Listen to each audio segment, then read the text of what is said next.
ತಮಿಳುನಾಡಿನ ಕಡಲೂರು ಜಿಲ್ಲೆಯ ಕುಮಾರಪುರಂ ಬಳಿ ಶಾಲಾ ಮಕ್ಕಳ ವಾಹನಕ್ಕೆ ರೈಲು ಡಿಕ್ಕಿ ಹೊಡೆದುದರಿಂದ 3 ವಿದ್ಯಾರ್ಥಿಗಳು ಸಾವಿಗೀಡಾಗಿದ್ದಾರೆ.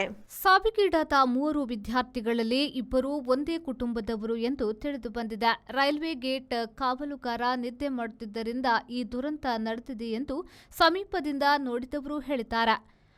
ಕುಮಾರಪುರಂ ಕೃಷ್ಣಸ್ವಾಮಿ ಎಂಬ ಖಾಸಗಿ ಶಾಲೆಯ ವ್ಯಾನ್ ಇದ್ದು ರೈಲ್ವೆ ಗೇಟ್ ಹಾಕಿರಲಿಲ್ಲ. ವ್ಯಾನ್ ಹೋಗುವಾಗ ವಿಳುಪುರಂ ಮೈಲಾಡುದುರೈ ರೈಲು ನುಗ್ಗಿ ಬಂದು ಗುದ್ದಿದೆ. ನಿದ್ರಿಸುತ್ತಿದ್ದ ರೈಲು ಗೇಟ್ ಕಾವಲುಗಾರನ ಮೇಲೆ ಕೆಲವರು ಈ ಸಂದರ್ಭದಲ್ಲಿ ಹಲ್ಲೆ ನಡೆಸಿದ್ದಾರೆ. 6ನೇ ತರಗತಿಯ ನಿವಾಸ್ ಸ್ಥಳದಲ್ಲಿ ಸಾವು ಕಂಡನು.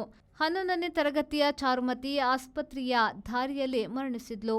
ಕಡಲೂರು ಆಸ್ಪತ್ರೆಗೆ 12 ಗಾಯಾಳು ವಿದ್ಯಾರ್ಥಿಗಳನ್ನು ಸೇರಿಸಿದ್ದು, ಅದರಲ್ಲಿ ಒಬ್ಬ ವಿದ್ಯಾರ್ಥಿ ಚಿಕಿತ್ಸೆಗೆ ಸ್ಪಂದಿಸದೆ ಮೃತನಾಗಿದ್ದಾನೆ.